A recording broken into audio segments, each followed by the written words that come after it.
चले भैया, सोमवार की सुबह नए हफ्ते की शुरुआत करने जा रहे हैं हम लोग और बहुत एक्शन पैक्ड हफ्ता हमारे सामने खड़ा हुआ है। रिजल्ट सीजन पिकअप करेगा और तूल पकड़ेगा। ऐसे ही मैं काउंट कर रहा था, इस हफ्ते निफ्टी की 15 कंपनीज के तिमाही रिजल्ट्स आने वाले हैं। निफ्टी 50 की 15 कंपनीज, जिनमें से 3 तो आज ही लगे हुए हैं लाइंड अप। साथ ही इस हफ्ते सबसे बड़ा फोकस होना है सेंट्रल बैंक एक्शंस पर। तो कल से 2 दिनों की फेड की बैठक की शुरुआत, सबकी नजरें वहां पर। उसके बाद थर्सडे को हमारा वो जो एक सरप्राइज स्प्रिंग अप हुआ था, आरबीआई ने कहा था हम भी एक एमपीसी करने जा रहे हैं, वो थर्सडे को लाइंड अप है। और साथ साथ बैंक ऑफ इंग्लैंड की भी पॉलिसी आउटकम आना है। सो पूरी तरह से फोकस वापस सेंट्रल बैंक्स की तरफ शिफ्ट होता हुआ आपको नजर आएगा। खैर, इस बीच मूड कैसा है? बढ़िया है। एसजीएक्स निफ्टी कह रहा है हम पौने 200 अंकों के उछाल के साथ आज मंडे की शुरुआत करेंगे। और इस तरह की तेजी इसीलिए क्योंकि यूएस में फ्राइडे को गजब का सेशन था। यूएस में हम लोग डाइजेस्ट क्या करके गए थे? 1/4 से 1.25% का दबाव।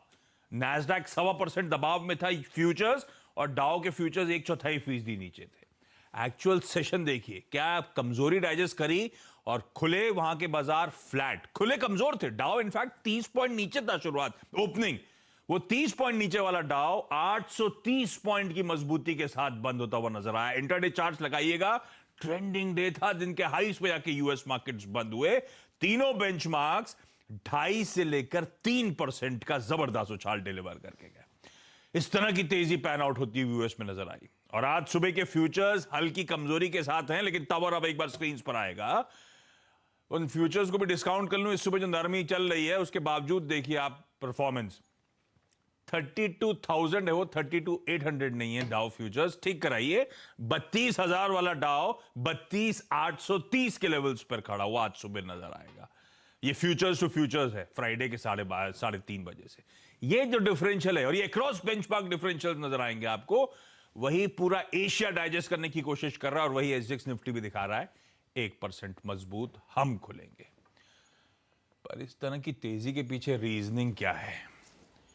कितना नीरज जी को भरोसा हो रहा है यूएस की इस रैली पर, ग्लोबल क्यूज पे जाएंगे। इस तरह के बढ़िया गैप अप के बाद हमारी रणनीति क्या होनी है, कहां तक चेस करना है, कैसा आउटलुक है, स्ट्रेटेजाइज क्या करें निफ्टी बैंक पे, वीरू से जानेंगे और हर्षदा बताएंगी सारे इंपॉर्टेंट स्टॉक्स इन न्यूज। पहले ग्लोबल रख दीजिए, यूएस के बाजार स्क्रीन पर।